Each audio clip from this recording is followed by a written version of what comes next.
पुंडलिकवरदा हरी विठ्ठल श्री ज्ञानदेव तुकाराम पंढरीनाथ भगवान की जय। माऊली ज्ञानेश्वर महाराज की जय। जगद्गुरु तुकाराम महाराज की जय। सद्गुरुनाथ भगवान की जय। हरि ओम तत्सत।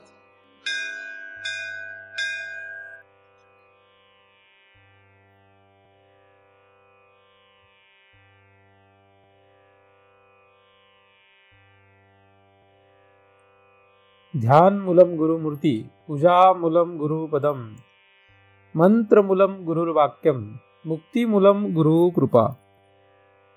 ब्रह्मेवाहम अहम ब्रह्म न चाहम ब्रह्मणा पृथक नाहम देहो न मे देहा केवलहम सनातन। दृग्दृश्य विवेक या ग्रंथाचा आपण अभ्यास करतो आहोत। या ग्रंथाचा हेतू दृक आणि दृश्य यांच्यामध्ये विवेक करणे असा आहे आणि या विवेकाने आपल्याला जे अपेक्षित असलेलं जीवनमुक्ती पद हे प्राप्त करणे आहे। काही दिवसांपासून आपण या ग्रंथामधील 4थ्या क्रमांकाच्या श्लोकाचा अभ्यास करतो आहोत। कामः संकल्प संदेहो श्रद्धा अश्रद्धे धृती इतरे री धी भी इत्येवम् आदीन भासयते एकदा चितीही असा हा श्लोक आहे। या श्लोकामधील अनेक शब्दांचा विचार आपण करत असताना आपल्याला सरळ सरळ अर्थामध्ये असं लक्षात आलं होतं की काम, संकल्प, संदेह, श्रद्धा, अश्रद्धा, री म्हणजे लज्जा, धी म्हणजे अक्कल, लक्षात ठेवण्यासाठी सांगितलं तुम्ही तुम्हाला।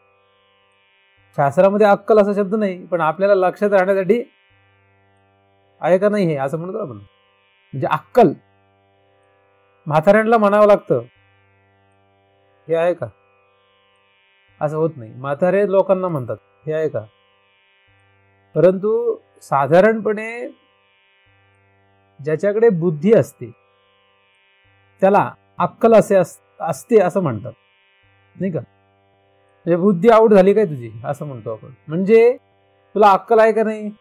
तुम्हाला काय वाटतं अक्कलवान मनुष्य कोण असेल? तुम्ही काय करा, तुमच्या घरामध्ये एक वही करून ठेवा। मी अनेक तुम्हाला वह्या करायला सांगत असतो, तुम्ही इथल्या किती वह्या केल्यात माहित नाही, परंतु एक वह्या करायला सांगत असतो। त्याच्या मागे माझा फार मोठा विचार आहे, त्याच्या पाठीमागे माझा एक अभ्यास आहे। मी आजपर्यंत तुम्हाला अनेक वह्या करायला सांगितल्या, तुम्ही कदाचित विसरले असाल, तुम्हाला असं वाटलं असेल मी विसरलोय, पण कदाचित माझी बुद्धी तेवढी विसराळू नसेल। कमीत कमी ह्या विषयात तरी मी विसरत नाही असं मला वाटतं। बाकीच्या व्यावहारिक गोष्टी मी कदाचित विसरू शकेन, पण ह्या काही गोष्टी मी विसरत नाही। बरं जाऊ द्या, समजा विसरलो जरी असेल तरी तुम्ही लक्षात ठेवायला पाहिजे की कुठल्या कुठल्या वह्या तुमच्याकडे आहेत का कोणाकडे काही वह्या? जाऊ द्या, नसू द्या। आता ही वही तयार करायची आणि ही वही तयार करायची आणि घरात मनुष्य आला त्या वहीमध्ये काय करायचे, क्रमांक टाकायचा। क्रमांक अनुक्रम क्रमांक म्हणजे 1 2 3 4 आकडे। दुसऱ्या कॉलम मध्ये अक्कलवान आणि तिसऱ्या कॉलम मध्ये अक्कलरहित आणि अजून एक 4था कॉलम असा रिकामा ठेवा, त्याच्यामध्ये नंतर आपल्याला काहीतरी लिहिता येईल यासाठी। माणूस आला, काही बोलायचं नाही आपण, म्हणजे सगळा विषय नॉर्मल, त्याला पाणी द्या, चहा द्या, त्याची गप्पा मारा, तुमच्या व्यवहारातलं जे काही होतं ते करायचं। तो गेला की आपली वही काढायची आणि टिक मार्क करायचं कुठला आहे तो। काय करायचं, फक्त अशी टिक करायची की हा पहिल्या कॉलम मध्ये बसणार आहे का दुसऱ्या कॉलम मध्ये, म्हणजे अक्कलवान मध्ये आहे का अक्कलहीन मध्ये आहे। आणि तसं लिहिण्यामागे काही कारण असलं प्रमुख तर ते तिसऱ्या कॉलम मध्ये लिहायचं की मी असं का म्हणतोय किंवा मी असे का म्हणते की हा अक्कलवान आहे का। नाव लिहायचं नाही कोणाचं, नाव लिहिलं तर उद्या अडचण येईल। तुमची नोटबुक जर कोणी चोरली आणि ती त्याच मनुष्यांनी जर मिळवली तर मग तुम्हाला अडचण येईल, म्हणून तसं करायचं नाही। हे फक्त एक अभ्यासासाठी आहे। तुम्ही म्हणाली याने आमचा पारमार्थिक अभ्यास होणार आहे का? हो, फार मोठा अभ्यास होईल। आणि 1 महिन्याने बघायचं तुमच्याकडे किती माणसं आली याचं रेकॉर्ड होईल. रिपीट आला माणूस, तोच माणूस रिपीट आला तर काय करायचं, म्हणजे पुन्हा आला तो, आज आला होता आणि 10 दिवसांनी परत आला तरी लिहायचं त्याचं, कारण 10 दिवसांनी आलेला मनुष्य वेगळा असतो, 10 दिवसांनी आलेला मनुष्य तो नसतो. त्यामुळे लिहायचं परत. 1 महिन्याने तुम्ही बघायचं अंदाजे 100 लोक जमा झाली, 100 असो, 50 असो, 10 असो, 5 असो किंवा किती असो, तेवढ्या सगळ्यांचं बघायचं. मग अक्कलवान मध्ये जास्त संख्या भरते का अक्कलहीन मध्ये जास्त संख्या भरते, आणि अक्कलवान म्हणजे काय आणि अक्कलहीन म्हणजे काय याचा अभ्यास तुम्ही आधी करा तुमच्या पद्धतीने. म्हणजे माझ्याप्रमाणे नका सांगू, तुम्ही जे काय अभ्यास करता, तुम्हाला जे काय आजपर्यंत कळलं त्यामध्ये तुम्ही असं शोधा की किती अक्कलवान आहेत आणि किती अक्कलहीन आहेत. तुमच्या पद्धतीने लिहा की अक्कलवान आणि अक्कलहीन या 2 शब्दांचा अर्थ तुमच्याप्रमाणे तुम्ही लिहून ठेवा, तो कोणाला सांगू नका. तुमच्या पद्धतीने तरी अक्कलवान लोक किती आहे जगात बघा आणि अक्कलहीन किती आहे हे जगामध्ये बघा, म्हणजे आपल्याला शोधता येईल का नाही. आणि हे झालं की महिन्याच्या शेवटी आहे ना, सगळ्या शेवटचा नंबर आपला स्वतःचा ठेवायचा, म्हणजे आपलंच बघायचं आपण अक्कलवान आहे का अक्कलहीन आहे. म्हणजे समजा 99 लोक बाकीचे भरले तर 100वा कोण असेल, आपण स्वतः, आपल्याच व्याख्येप्रमाणे, दुसऱ्यांच्या नाही. मग अक्कलहीन वर्गात जातो का अक्कलवान वर्गात जातो याचा अभ्यास आपला होईल.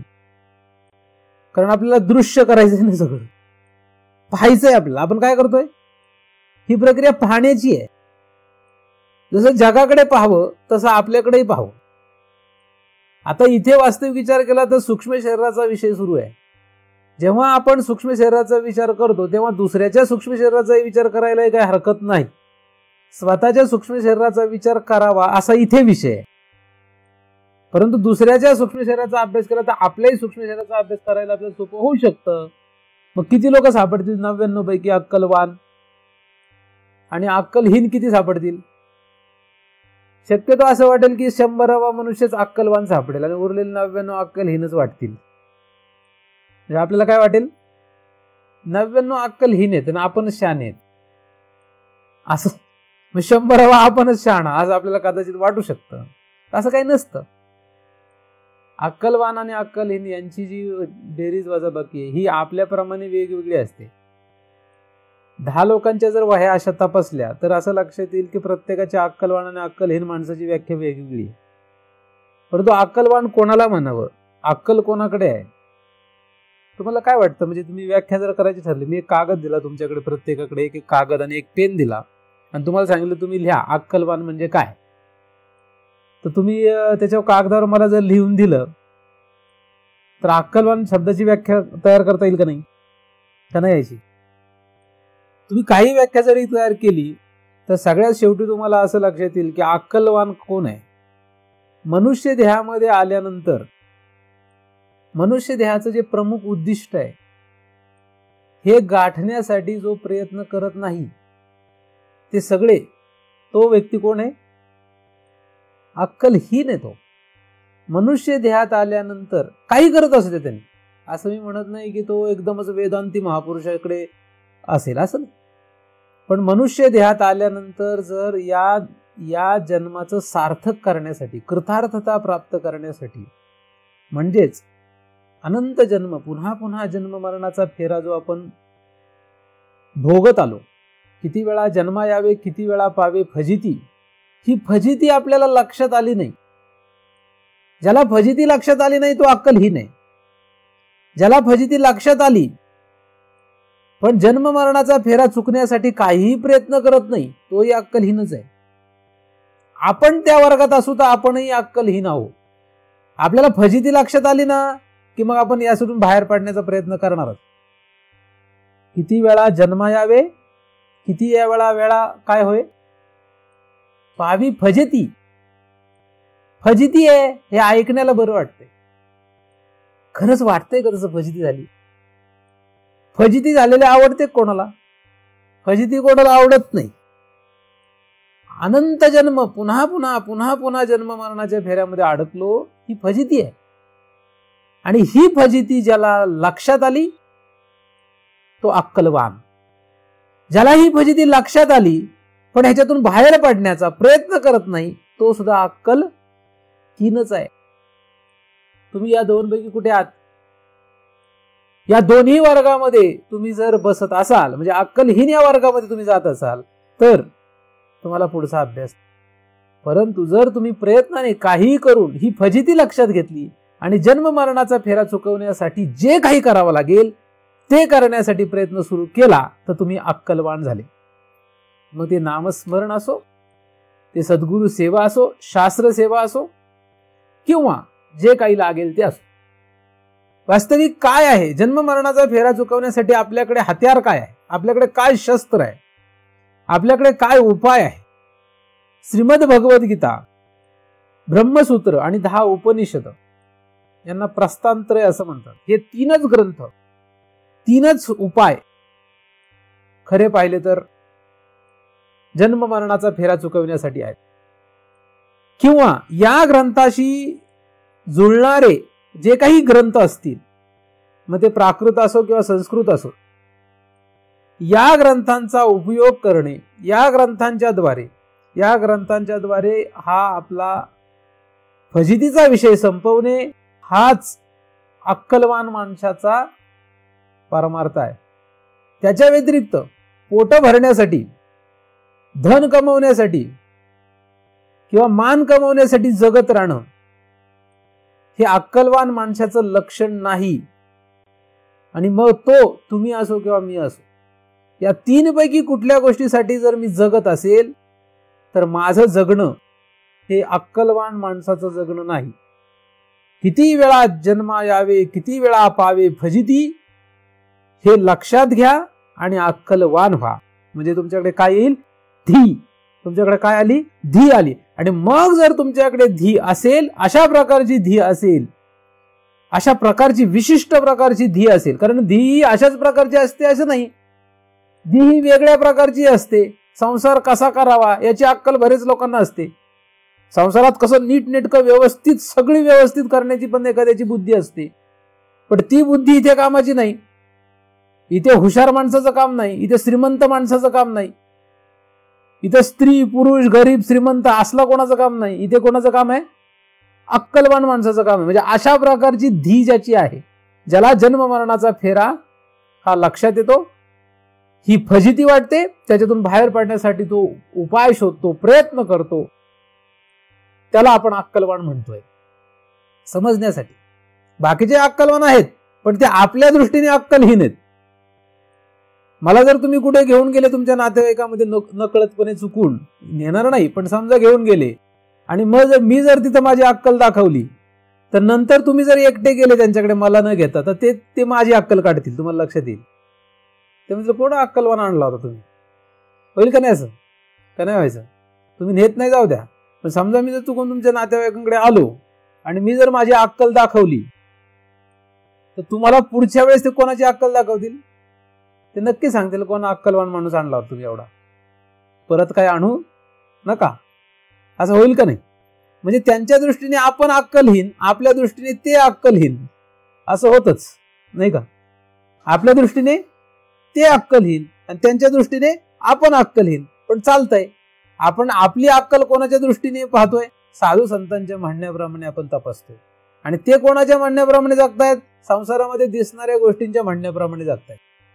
संसारातल्या सुखसुविधा, संसारातल्या मौज मजा याला पाहून जे भुललेत आणि त्याच्यानुसार जे रोज जगतायत, त्यांची अक्कल ही संसाराची अक्कल आहे.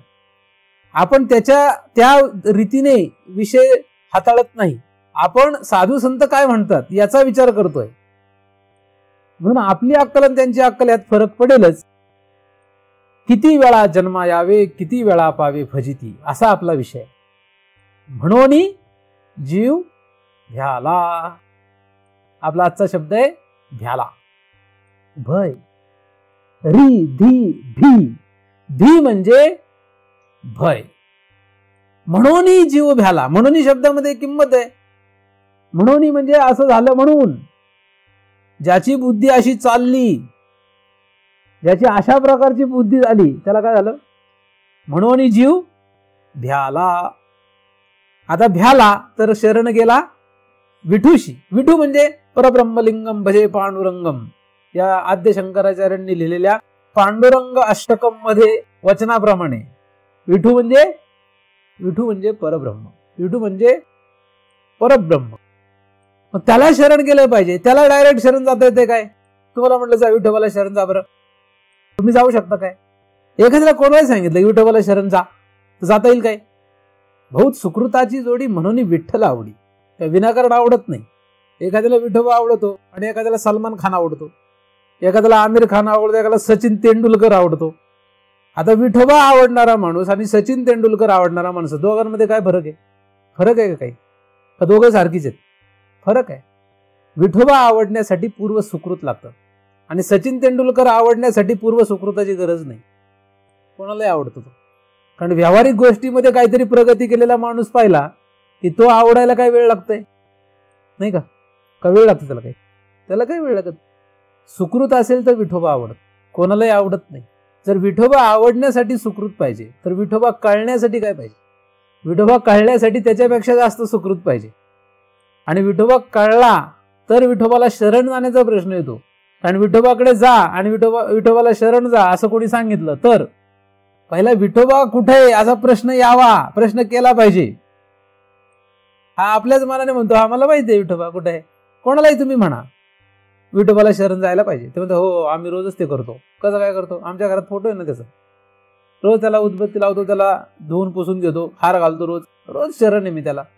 किंवा एखादा जास्तच झाला म्हटलं हे ह्याच्यापेक्षा जास्त काय, आमच्याकडे सोलापूरला पंढरपूर आहे, तिथे जातो, त्याचे विठोबाचे पाय धरतो, जातो ना मी शरण. नाही का? घरातल्या फोटोच्या म्हणजे विठोबाच्या फोटोच्या पाया पडणं श्रेष्ठ आहे का पंढरपूरला जाऊन त्या विठोबाच्या मूर्तीच्या पाया पडणं श्रेष्ठ आहे? कुठलं श्रेष्ठ आहे? का दोन्ही समान आहे? दोन्ही समान असतं तर लोक कशाला गेले असते इतके लांब? समान नाहीये, दोन्हीमध्ये फरक आहे. नाही का? ज्याला तिथे जाता येत नाही त्याने कमीत कमी फोटोच्या पाया पडावं, परंतु तिथे जाणं जास्त श्रेष्ठ आहे. परंतु दगडापासून बनवलेल्या विठोबाच्या मूर्तीच्या पाया पडण्यापेक्षा आत्मा हा पांडुरंग असं तुकोबांनी जे सांगितलंय त्याप्रमाणे आत्मरूपी पांडुरंगाच्या पाया पडणं, त्याला शरण जाणं हे श्रेष्ठ आहे. नाही का? म्हणून शरण जायचंच आहे तर कोणाला जावं? विठोबाला शरण जावं. काया ही पंढरी आत्मा हा पांडुरंग. म्हणजे विठोबा कोण आहे? आत्मा आहे देहाच्या निमित्ताने, आणि ब्रह्मांड जगताच्या निमित्ताने त्यालाच ब्रह्म असं म्हणतात.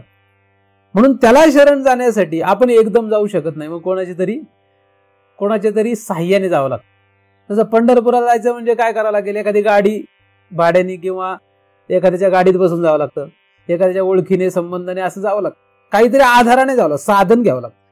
तसं विठोबाला शरण जाण्यासाठी काहीतरी साधनांचा अवलंब जर आपण केला तर आपण तिथपर्यंत जाऊ शकतो. त्यातल्या त्यात सर्वश्रेष्ठ साधन काय आहे तर ज्ञान मार्ग हा सर्वोत्कृष्ट आणि गरजेचा किंवा या एकमेव मार्गाकडे आल्याशिवाय पर्याय नाही. ज्ञानाकडे आल्याशिवाय कधी विठोबाला शरण जाता येत नाही. जे लोक म्हणतात की आम्ही विठोबाची भक्ती करतो, उपासना करतो, ते जरी खरं असलं तरी श्री ज्ञानदेवांनी आणि श्री तुकोबांनी सांगितल्याप्रमाणे खरी विठोबाची भक्ती ही विठोबा कळल्यानंतरच होऊ शकते. त्याच्या आधी जी भक्ती असते ती फक्त उपासना आहे, ती खरी भक्ती नाही आहे. भक्ती आणि उपासना यामध्ये भेद आहे. उपासनेमध्ये देव आणि आपण वेगळा असतो, भक्तीमध्ये देव आणि आपण वेगळा राहत नाही. माझी या भजना उचित तोच अर्जुना. कोण उचित आहे? जैसे गगन जैसे आलिंगन गगनाची या. ज्याप्रमाणे गगन आणि गगन यांचं आलिंगन होऊ शकतं त्याप्रमाणे माझी आणि त्याची एकरूपता साधणं हाच भक्तीचा खरा अर्थ आहे, असं श्री ज्ञानदेवांनी 15व्या अध्यायात लिहिलेलं आहे. अनेक ठिकाणी वेगवेगळ्या रीतीने हे मांडलेलं आहे. असो, शरण जाणे याचा अर्थ भगवंताशी एकरूप होण्याचा प्रयत्न करणे, म्हणजे भगवंताचा भक्त होण्याचा प्रयत्न करणे. आणि हे का करावं? ज्याला भीती वाटते. कशाची भीती वाटली पाहिजे? भीती वाटल्याशिवाय काही खरं नाही. भय पाहिजे, भय असावं. भय हा चांगला विषय आहे. भय ही जी वृत्ती आहे ही अत्यंत चांगली आणि गरजेची आहे. भय जर नसेल तर किती अडचण येतील. भय या शब्दाचा आपण अभ्यास करतोय. आपण व्यवहारात पाहतो. समजा तुम्ही रस्त्याने चाललेले आहे, तुम्ही काय घाबरत नाही, मी काय घाबरत नाही असे म्हटले, आणि रस्त्यातून या बाजूने त्या बाजूला गेले चालत चालत चालत, मी घाबरत नाही कोणाला, आणि आली गाडी उडवलं हॉस्पिटलमध्ये, हात पाय तोडून घेतले, घाबरत नाही ना कोणाला. चालेल का? असं चालेल का? एखादा म्हटलं मी घाबरत नाही कोणाला, रस्त्याच्या मधून चालत गेला पलीकडे. आता तो समजा त्या गावचा दादा असला तर बाकीच्या गाड्या चालवणारे म्हणते नको बाबा दादा आहे चाललाय म्हणून काय काय म्हणणार नाही. गाड्या थांबवतील, ब्रेक मारतील, किती वेगात असले तरी नको बाबा दादा आहे असं म्हणून तो घाबरत नाही ना कोणाला म्हणून. पण समजा ट्रेन चाललेली आहे आणि त्याच्यापुढून तो चालला, ट्रेन लांबून येते, ट्रेन ओरडते आणि हा म्हटला मी घाबरत नाही कोणाला असं गेला ना, तर मग ट्रेन काय त्याला म्हणलं का दादा या त्या गावचा दादा असो नाही तर कोणी असो, तर ट्रेनला काय घेणते नाही का चालेल चालणार नाही. बरं समजा ट्रेनवाल्याने कसे तरी करून ब्रेक दाबला आणि थांबवलीच असं धरूया. हा किती मोठा किती श्रेष्ठ मनुष्य असला, घाबरतच असला कोणाला तरी, मृत्यू आल्यावर तो म्हणेल का मला आता तू घाबर मी घाबरणार. म्हणून सगळ्या प्रकारची भीती एखाद्याने नष्ट जरी केली व्यवहारात तरी मृत्यूची भीती सगळ्यात डेंजर आहे. मरावं असं कोणालाच वाटत नाही आणि मरण आल्याशिवाय भीती काहींना लक्षात येत नाही. आपण सहजपणे शरीर जोपर्यंत धडधाकट आहे तोपर्यंत आपल्याला असं वाटतच नाही आपण मारणार आहे. जोपर्यंत शरीर मस्त आहे, शरीर आणि इंद्रिय ही जोपर्यंत मस्त असतात, एकदम कुठल्याही प्रकारचं रोग नसलेली असतात, तोपर्यंत मरणाची एवढी भीती नाही वाटत. आणि तरुणपण काय, तरुणपणामध्ये काय होतं, शरीर धडधाकट मस्त असतं, सुदृढ असतं, त्यामुळे तरुण माणसाला मरणाची भीती नसते एवढी. म्हातारा मनुष्य किती वेगाने गाडी चालवतो. तुम्ही 2 व्हीलरवर गाड्या चालवणारी मुलं पाहिली असतील आणि म्हातारा माणसं पाहिली असतील. मला सांगा वेगात कोण जातं का बरं? एकदा काय झालं की मी आळंदीहून पुण्याच्या दिशेने येत होतो आणि एक वयस्कर मनुष्य, पूर्वीची घटना आहे, 10 वर्षापूर्वी 12 वर्षापूर्वी असेल, तर तो म्हटला हात केला लिफ्ट देता का, म्हातारा आहे म्हणून म्हटलं बसा भाऊ. मी जी गाडी म्हटली नंतर डायरेक्ट थांबलो पुण्यात येऊन, त्याला जिथे थांबायचं उतरल्यानंतर म्हटलं मी तरुण होतो तेव्हा पण अशीच चालवत होतो गाडी, फार डेंजर गाडी चालवायचो मी पण. म्हटलं मग आता चालवत नाही का? नाही आता नाही चालवत. 60च्या खाली आकडा ते काही काटा यायचंच नाही. तरुणपणात फार अंगात जोर असतो, म्हातारपणात तो जोर राहत नाही. मग तरण्याला ह्याचं कारण काय असं, जोर नाहीये का भय आलं? म्हाताऱ्याला भय लक्षात येत, तरण्याला भय लक्षात येत नाही, कुठेतरी धडपडतंय मग हातपाय तोडून घेतो. म्हातारा माणसात अंगात असतं बळ, ते काय एकदमच गेलेला नसतो, पण त्याला लक्षात आलेलं असतं भय की ऍक्सिडेंट होऊ शकतो, पडू शकतो, लागू शकतं, आपण जरी किती नीट चालवलं तरी दुसरा धडकू शकतो. अशा भीतीपोटी तो सांभाळून गाडी चालवतो. हे जसं व्यवहारामध्ये नाही का, व्यवहार आहे ना, ह्याच्यामध्ये भय असतं का? तर शरीराची बळकटी, मनाची बळकटी याच्यामुळे मनुष्य घाबरत नाही. जसं जसं संसार करत करत करत करत तो अधोगतीला जातो, अधोगतीला म्हणजे शरीराची अधोगती व्हायला, शरीर क्षय पावतं. शरीर जसं क्षीण पावेल तस तसं मन बुद्धी सुद्धा क्षय पावतात. मन बुद्धीची सुद्धा हळूहळू काय होते, हानी होत जाते आणि मग त्याला भय वाटायला लागतं. मग त्याला लक्षात येतं काहीतरी गडबड आहे, तोपर्यंत नाही. आणि ज्ञानदेव महाराज म्हणतात की कधी लक्षात आलं पाहिजे, आणि तयाची परी जरा न टेकता शरीरा तारुण्याची या भरा माझी देखी. हे तू आत्ता लक्षात घे, नंतर नव्हे. परमार्थ हा तरुणपणात करायचा असतो, पण तरुणपणामध्ये आईबाप, सभोवतालचे लोक आणि आपण स्वतः वेगळ्याच गोष्टीत अडकलेलो असतो. तरुणपणामध्ये साधारण माणूस सर्वजण नको त्या गोष्टीत अडकलेला असतो, अधिक बाकीचे सगळे लोक आपल्याला त्याच्यातच गुंतवायला प्रवृत्त झालेले असतात आणि त्याच्यासाठी मोठा लवाजमा आपोमत तयार होतो. पण याच्यातून बाहेर काढायचं म्हटलं तर एकही फिरकणार नाही, कारण कोणाला गरज नाही, घेणं देणं नाही त्याच्याशी. सगळेजण कसे डुबवायचं यासाठी जमलेले आहेत. गोतावळा जो गोळा होतो हा आपल्याला गोत्यात घालण्यासाठी गोळा होत असतो, गोत्यातून बाहेर काढण्यासाठी नाही. तरुणपणामध्ये भय राहत नाही, म्हातारपणामध्ये भय येतं. मी अनेक म्हातारे पाहिले, ते सांगतात त्या म्हाताऱ्यांच्या बोलण्यामधून मी काही जे पाहिलेलं आहे, आणि मी काही आत्ता म्हाताऱ्यांना भेटतो नाहीये. म्हाताऱ्यांची माझी ओळख आणि मैत्री फार जुनी आहे, म्हणजे 25 वर्ष झाले असं धरा. मला पहिल्यापासून म्हाताऱ्या लोकांशी बोलायला फार आवडतं. 20 वर्ष झाले, 25 वर्ष झाले मी म्हाताऱ्यांशी मैत्री चांगली ठेवलेली आहे. त्यामुळे म्हाताऱ्यांचे सांगतात ते मी बारकाईने पाहतो आणि मग त्यांच्यामध्ये बोलण्यामध्ये जी भीती ती लक्षात येते. पण संसार करण्याची इतकी सवय ह्या म्हाताऱ्यांना पडलेली आहे की तरी सुद्धा ते बोलण्यापुरतंच भय आहे त्यांचं, वागण्यात नाहीये. खरं वागताना मात्र ते वेगळ्याच रीतीने वागतायत. भय कशाचं पाहिजे?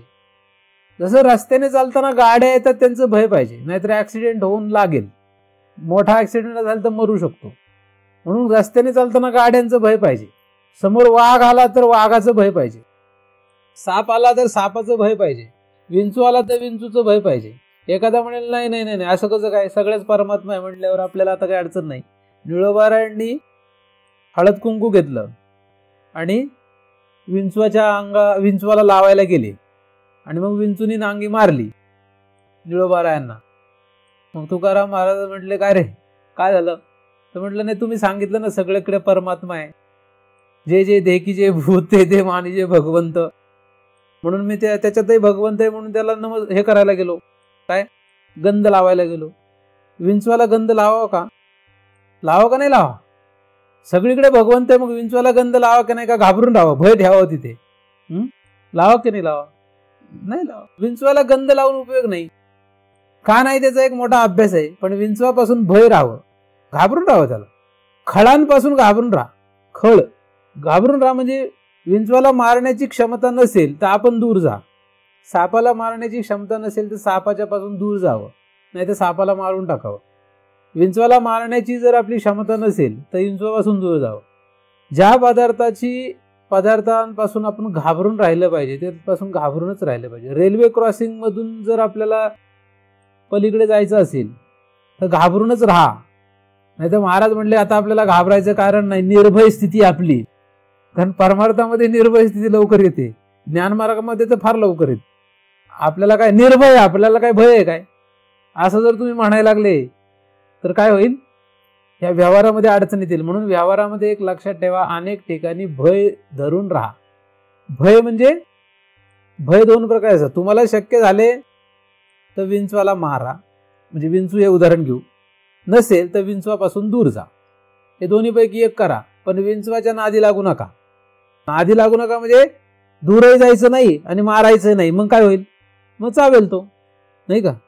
बरोबर की नाही? तर व्यवहारामध्ये हे सगळ्या गोष्टी पक्क्या लक्षात घ्या आणि मग आपण आता परमार्थाचा भय या शब्दाने विचार करू. भय कशाचं पाहिजे? कशाचं भय ठेवलं पाहिजे? खरं मृत्यू हे भय पाहिजे. सगळ्यात प्रमुख भय आहे मृत्यू. तुम्हाला मृत्यूची भीती वाटते का? एक माझे मित्र होते म्हणजे आहेत पण नाहीत असे मित्र. आहेत पण नाही म्हणजे पूर्वी होते पण आता त्यांचा ट्रॅक म्हणजे लाईन वेगळी असल्यामुळे आता ते मित्र नाहीत. कारण मी हे बघत असतो की एखादी व्यक्ती आपल्या दिशेने कुठपर्यंत चालली आहे, जिथपर्यंत आपल्या दिशेने चालली तिथपर्यंत आपण त्याच्यासोबत. एखादा जर म्हटला आता मला का दिल्लीला जायचंय, आपण पण दिल्लीला निघालो तर आपण म्हणा ठीक आहे चल आपल्यासोबत, काय हरकत आहे न्यायला. त्यालाही दिल्लीला जायचंय, आपल्याला दिल्ली जायचं, सोबत होते ना, ते नाही होत. पण तो काशी आला म्हटला आता मी उतरतो, नाही काशी येत नाही ना दिल्लीचं उतर. आग्रा आला समजा, झाशी आली तर उतरतो म्हटला, तर आपण म्हणावं का उतरू तुम्ही पण तुझ्यासोबत. आपल्याला जायचं दिल्लीला, तो झाशीला उतरला तर आपण झाशीला उतरावं काय? उतरू नये. आपण पण त्याला म्हणावं तू उतर भाऊ, आम्ही काय.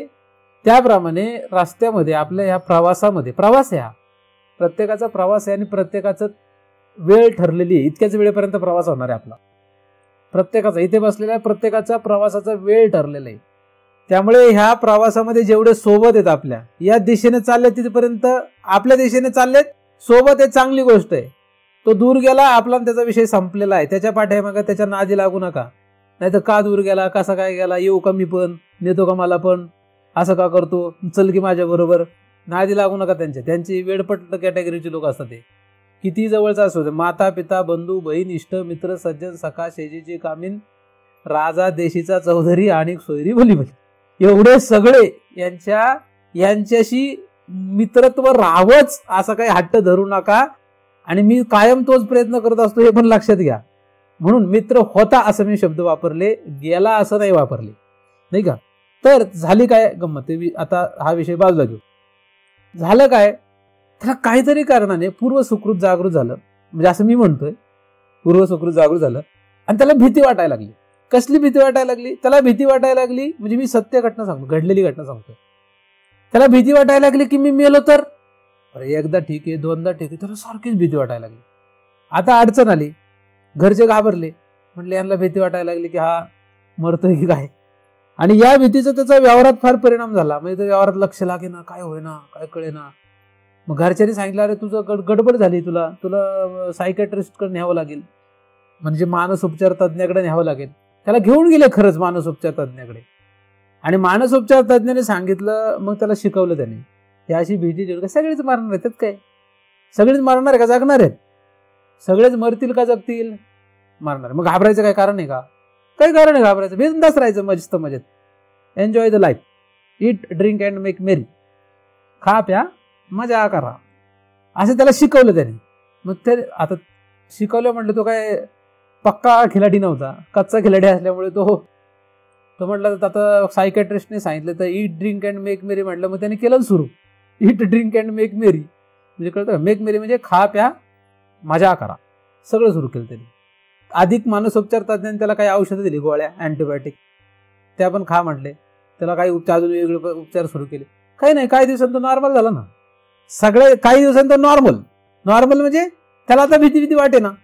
आता काय मृत्यूची भीती वाटेल, काही नाही, मस्त मजेत. मला त्यांनी सांगितलं, म्हटलं असं झालं, असं एवढं. मग मी विचार केला, म्हटलं काय झालं नाही. त्याचे वडील आणि आई पक्के वारकरी, कडक वारकरी, कडक वैष्णव धरा, फार पवित्र, फार उत्कृष्ट वारकरी, विठोबाचे भक्त. आता काहीतरी अंगात असेल का नाही ह्याच्या, पण थोडंफार गुण तरी. त्याचं फळ म्हणून त्याला संसार करता करता वैराग्य आलं. संसार करता करता लक्षात आलं की मृत्यू येऊ शकतो, आणि या मृत्यू म्हणजे काहीतरी गडबड आहे. आणि म्हणून तो काय झाला, पण त्या काळामध्ये त्याला जे योग्य सद्गुरू किंवा योग्य शास्त्र किंवा असे जे काही मिळणं अपेक्षित आहे ते न मिळाल्यामुळे, ते त्याचं पूर्व पाप आहे, त्याचा फल आहे, त्याला काही करू शकत नाही. उलट त्याच्या बायकोने, पोरांनी किंवा बाकीच्या त्याच्या भेटलेल्या व्यावहारिक माणसांनी त्याला सांगितलं की तुला मानसोपचार तज्ञाची गरज आहे. आणि मग त्यांच्याकडे जाऊन त्याला पुन्हा व्यवहारात त्यांनी सामील करून घेतलं. बाप गाळ्यामध्ये तुळशी माळ घेऊन जगला, आई गाळ्यामध्ये तुळशी माळ घेऊन जगली, आणि ह्याच्या गाळ्यामध्ये तुळशी माळ नाही. ह्याच्या गाळ्यामध्ये काय, घशामध्ये काय, नको नको ते अपेय आणि अखाद्य, जे खाऊ नये ते, जे पिऊ नये ते. आता मग ह्याची बुद्धी पालटली. आता विठोबा नाही ना काहीच नाही, आता भय पण नाही ना मृत्यूचं. मी म्हटलं अरे आपण पण खरंच मारणार आहे ना पण आपण. ते म्हटलं तर आता शांत राहतो.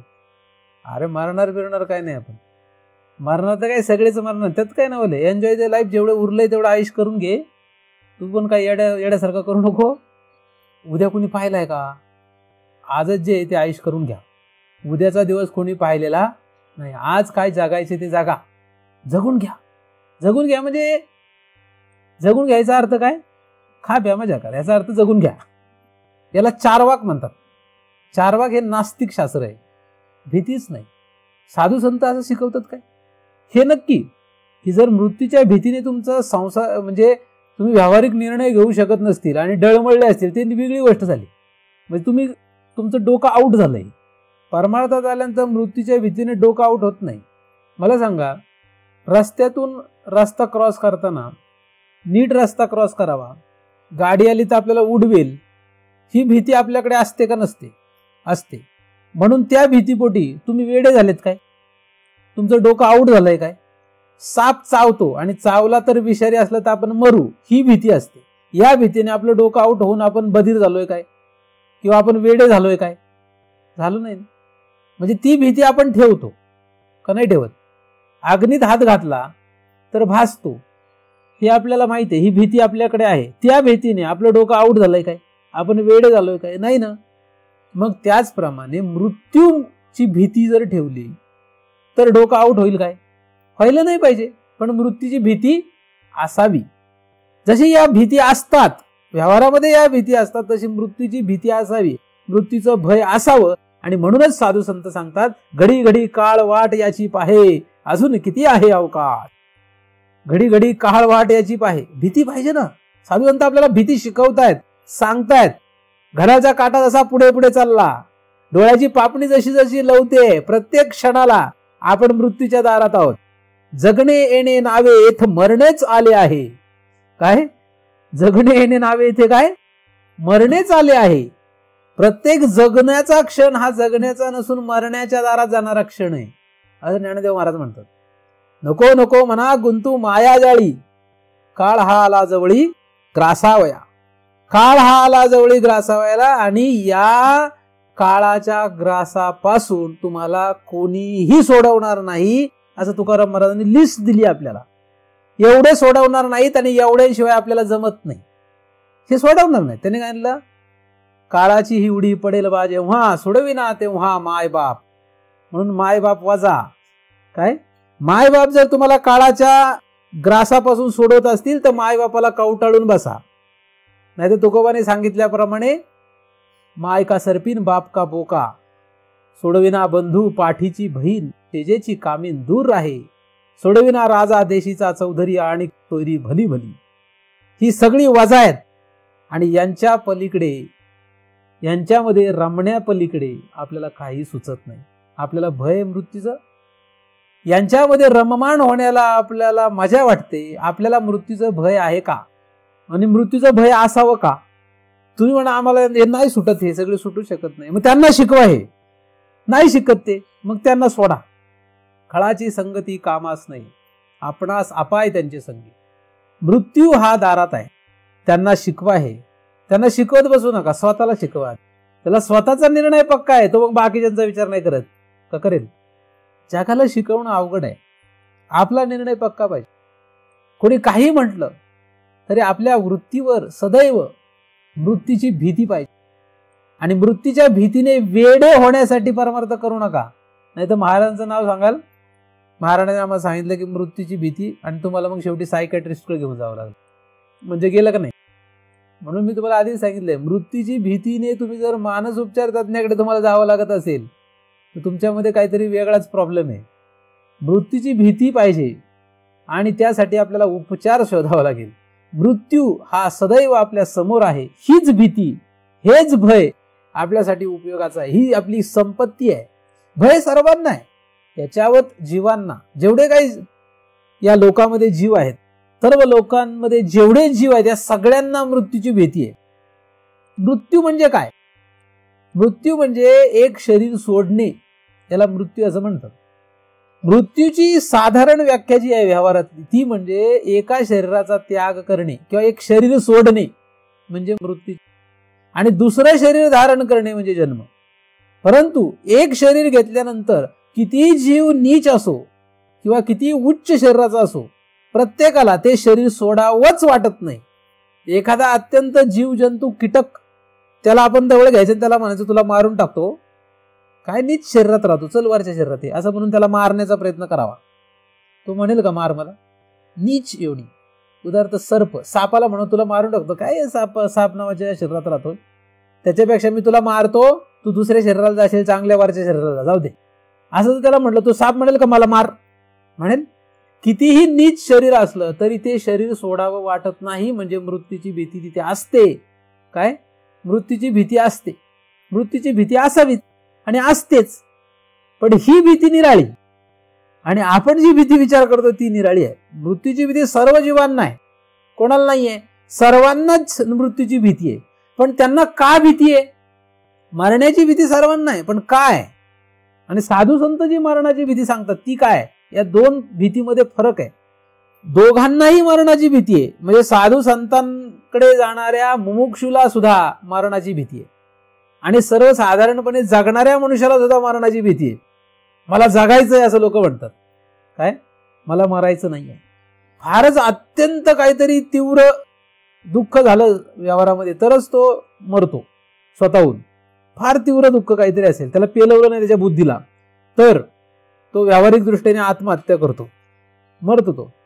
पण ते म्हणजे बुद्धीला न पेलवल्यामुळे दुःखाचा प्रभाव एवढा तीव्र असतो की त्याला ते सहन होत नाही, म्हणून तो मरतो. पण साधारण मनुष्य कोणी मारावं असं म्हणत नाही, मला मारायचं असं कोणी म्हणत नाही. म्हणून मृत्यूची भीती सर्वांनाच आहे. पण साधू संतांकडे आल्यानंतर जी मरणाची भीती आतमध्ये निर्माण होते ती वेगळी आहे. ती एका मरणाची नाहीये. साधारण माणसाला फक्त एक शरीर, साधारण जीवाला एक शरीर सोडण्याची भीती आहे. साधारण जीवांना काय, मनुष्यच नव्हे कुठलाही जीव असू द्या, साधारण जीवांना एक शरीर सुटतं याची भीती आहे. आणि साधू संत अनंत जन्म मरणावं लागतं, अनंत वेळा मरण्याची भीती सांगतायत. फरक आहे दोन्हीमध्ये. एका जन्माच्या मरणाचा विचार आणि अनंत वेळा मरावं लागणं याचा विचार, यात फरक आहे. म्हणजे काळ आला जवळ ग्रासावया असं म्हणत असताना फक्त याच जन्मात नव्हे, प्रत्येक जन्मामध्ये मी किडा व्हा, मुंगी व्हा किंवा देवादिकांचं शरीर प्राप्त करा, प्रत्येक देहामध्ये गेल्यानंतर पुन्हा पुन्हा तुम्हाला मारावं लागेल. आणि हे मरण पुनरपी जननन पुनरपी मरणम पुनरपी मरणम पुनरपी मरणम, पुन्हा पुन्हा मरणं ही भीती आहे नव्हे, पुन्हा पुन्हा जन्मणं ही सुद्धा भीती आहे. पुनरपी जनन पुनरपी जनन पुनरपी जननन पुनरपी मरणम पुनरपी जननी जठरे शयनम. जननी जठरामध्ये शयन करणं ही भीतीदायक गोष्ट आहे, आनंददायक गोष्ट नाही. लोक त्याचा आनंद उत्सव साजरा करतात, ही मूर्ख लोक आहेत. त्यांच्यामध्ये आपल्याला बरं वाटतं, हे आपलं दुर्भाग्य आहे, हे आपलं पूर्वीचं पाप आहे. जननी जठर शयन करण्यामध्ये आनंद मानणारी लोक ती आपल्याला बरी वाटतात, हे आपलं पूर्वीचं पाप आहे, ते आपल्याला भोगावं लागतं. त्याच्यासाठी डोहाळे साजरे करणे, अशा प्रकारची लोक यांच्यात आपल्याला बरं वाटतं, हे आपलं पाप आहे, आपल्याला जर बरं वाटत असेल. कारण हे साधू संतांच्या विरुद्ध आहे. कारण जननी जठरे शयनम ही आपल्यासाठी काय भीती आहे. भज गोविंदम, जर तुम्हाला भीती वाटत असेल तर भज गोविंदम भज गोविंदम भज गोविंदम. मूढ मते, तुझी मती मूढ आहे. कारण मागचा शब्द आपला काय होता, मती. आपली मती मूढ आहे म्हणून आपल्याला भय लक्षात येत नाही. भय कशाचं पाहिजे, हे शरीर जावो अथवा राहो याच्याशी आपल्याला भय आहे का? तुकोबांचा अभंग आहे, देह जावो अथवा राहो त्याचा आम्हाला घेणं देणं नाही. देह जाण्याची भीती ही सामान्य जीवांना आहे, ती भीती आमची भीती नाहीये. कारण एखाद्याला वाटेल मृत्यूची भीती म्हणजे कुठली भीती, आपली मृत्यूची भीती म्हणजे काही या देहाचे जाणे येण्याची भीती नाही आपल्याला. आता हे लोक ऐकून म्हणतात मला काही भीती वाटत नाही, काय शरीर गेलं काय नाही गेलं काय, पण तरी सुद्धा काय, पण राहिलं तर बरं आहे. एक लक्षात घ्या, अनंत वेळा शरीर प्राप्त करणं, वेगवेगळे शरीर धारण करणं ही भीती आपल्याला, म्हणजे ती जन्माची भीती. परत पुन्हा पुन्हा ती शरीर सोडत राहणं म्हणजे मरण होत राहणं ही भीती आपल्याला. आणि ही प्रक्रिया पूर्ण होण्यासाठी पुन्हा जननी जठर शयन करणं ही भीती आपल्याला. ही भीती पाहिजे, हे भय पाहिजे. हे भय आपल्याला लक्षात आलं की आता त्या भयाकडे बघा.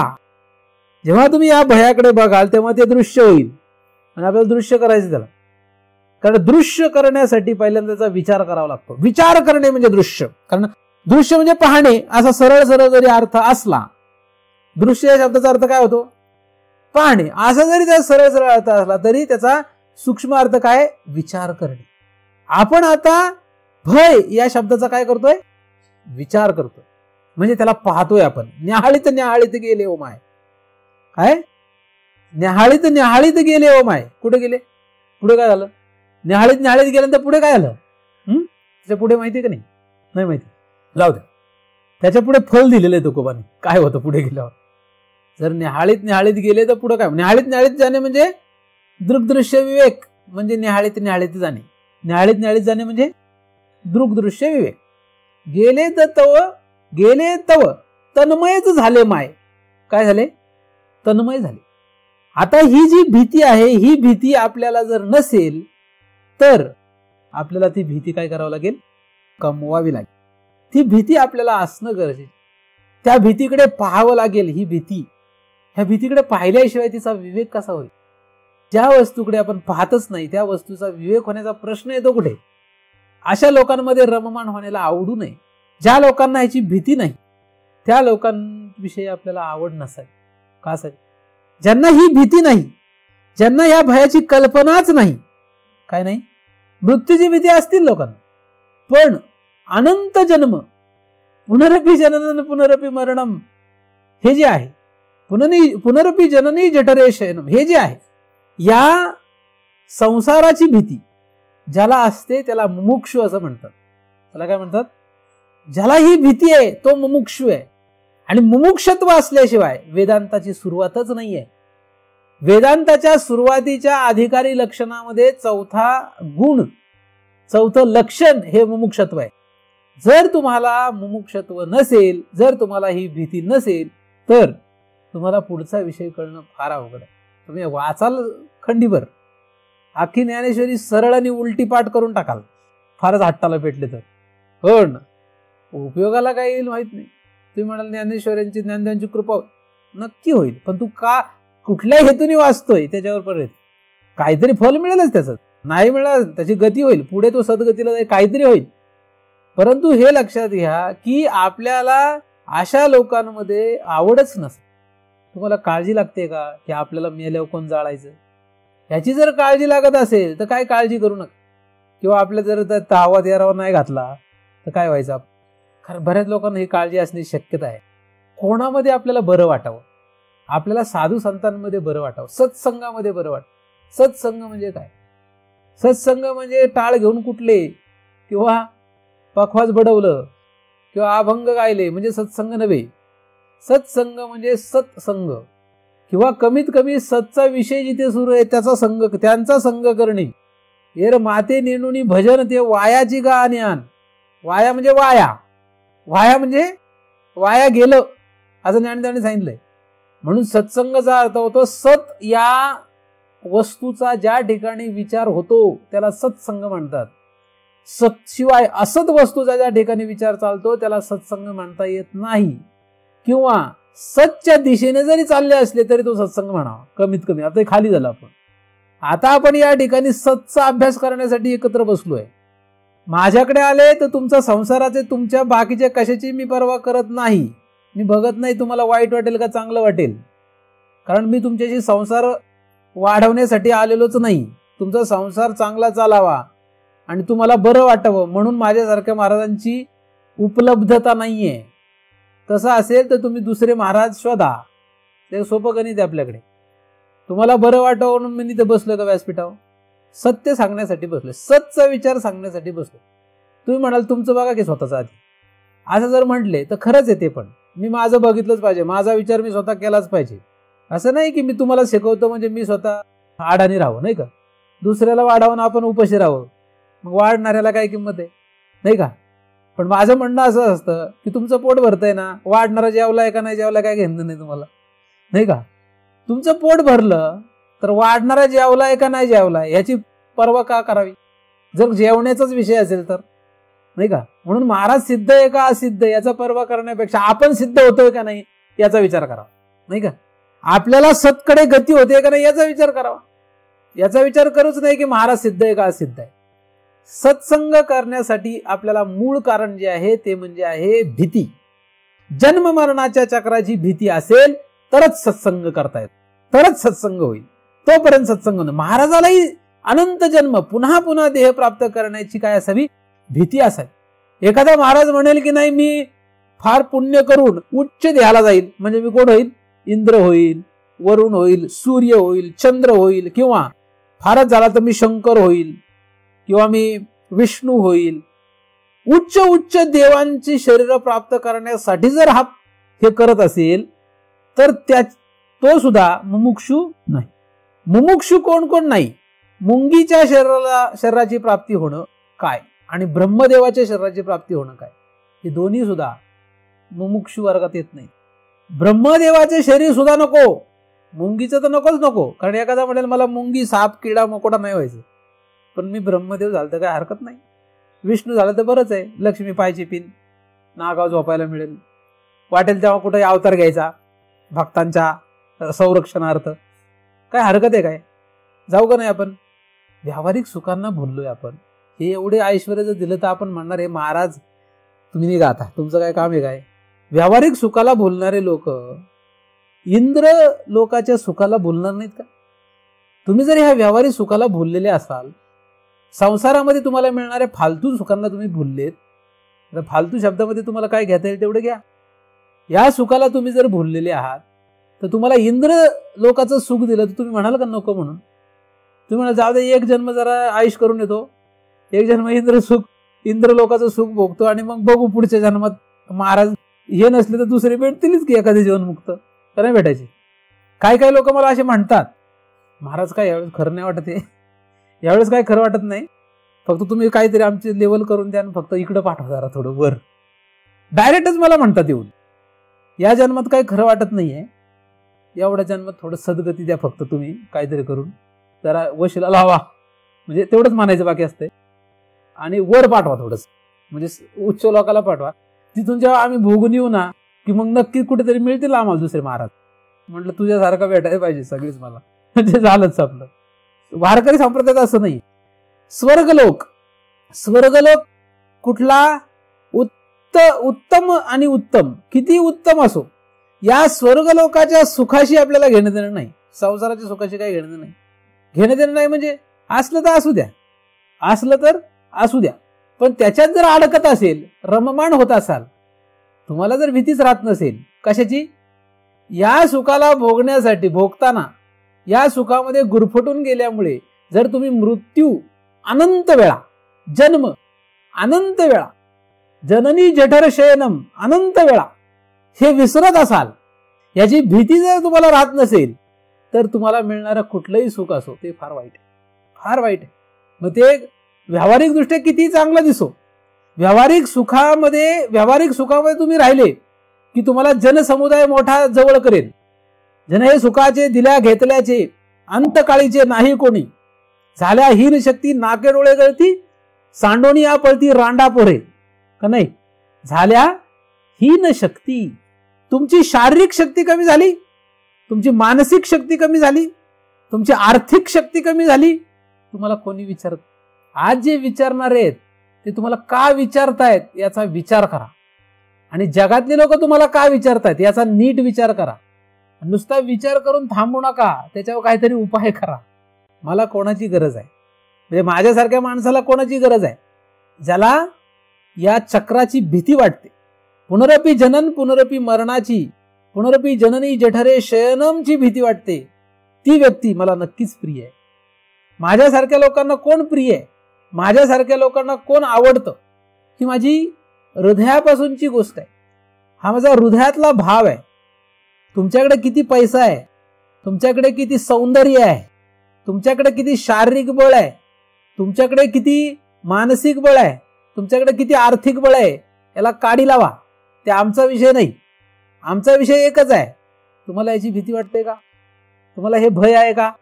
मग तुम्ही तरणे असा किंवा म्हातारे असा, तुम्ही श्रीमंत असा किंवा गरीब असा, चांगले असा वाईट असा, त्याच्याशी घेणं नाही. तुम्ही कसे आहात याच्याशी काहीच घेणं नाही. तुम्हाला याची भीती वाटते का? जर तुम्हाला याची भीती वाटते तर माझ्यासारख्या लोकांचा तुम्हाला उपयोग आहे, नाहीतर माझ्यासारख्या लोकांचा तुम्हाला काही उपयोग नाही. जर मी अशा वर्गातला असेल तर वेदांती लोकांचा उपयोग आपल्याला त्यासाठीच आहे. पण वेदांती म्हणवणारे, पण ह्याच्यामध्येच रमणारे, अशा लोकांचा इथे विषय नाही. अशा महाराजांचा या ठिकाणी उपयोग नाही, अशा साधकांचा या ठिकाणी उपयोग नाही. एक नक्की लक्षात घ्या की अनंत जन्म मरण, अनंत जन्म जन्मन, आणि यासाठी पुन्हा पुन्हा जननी जठर शयन करणं, याची आपल्याला भीती वाटावी, आणि ही भीती नाहीशी करण्यासाठी उपाय शोधा. कारण जसं आपण आजारी पडून मरू, म्हणजे हे शरीर आपलं जाईल याच्या भीतीने म्हणून औषधं खातो का? खात नाही. डायबिटीस झालेला मनुष्य रोज औषध का खातो? काही काही म्हणतात काय नाही होत, काय नाही होत, आणि 4 शेर साखर गेली की मग ऍडमिट करावं लागतंय. मग काय नाही होत, मग भीती राहते काय? काय नाही होत तर काय खायचंच नाही, मग कशाला ऍडमिट करायचंय? खातोच ना औषध. का खातो? कारण की हे शरीर जाईल ही भीती असते. असे लोक नको. अनंत जन्म पुन्हा पुन्हा मारावं लागेल ही भीती असली ना की मग खरा उपयोग. एक शरीर काय, आपल्याला पुन्हा दुसऱ्या शरीरात जायचं नाही, दुसरं शरीर नाही, दुसऱ्या शरीरात प्रवेश करायचाच नाही, यासाठी उपाय शोधायचा आहे. ज्याप्रमाणे तुम्ही हे शरीर जाऊ नये यासाठी उपाय शोधता, त्यासाठी ॲलोपॅथी, आयुर्वेदिक काय कुठलेही औषधं पाणी घेता, त्याचप्रमाणे पुन्हा पुन्हा जन्म, पुन्हा पुन्हा मरण, पुनरपी जनन पुनरपी मरण, पुनरपी जननी जठरे शयनम, हे खंडित करण्यासाठी औषध काय? ब्रह्मरस घेई काढा. ब्रह्मरस म्हणजे ब्रह्मज्ञान. ब्रह्मरस घेई काढा जेणे ही पीडा वारेल. ही पीडा घालवायची असेल तर आपल्याला ब्रह्मज्ञानाची गरज आहे. आणि ब्रह्मज्ञान किंवा व्यष्टीने आत्मज्ञान हे आपल्याला ज्यांच्याकडून मिळेल, जे ज्ञानाचा कुरठा ते सेवा आधार बनता, तो ओळघोडी सुबटा स्वाधीन कर, तरी तनु मनु जीवे या चरणासी लागावे, अगर्वता करावे दास्य सकळ. यातला प्रत्येक शब्द महत्वाचा आहे. असं जर आपण करू शकलो तरच आपल्याला या भयापासून मुक्ती मिळेल. या भयापासून मुक्ती मिळेल. काही लोकांना हे भय नाही. हे कसं आहे, नेणत्या पोरांसारखं आहे.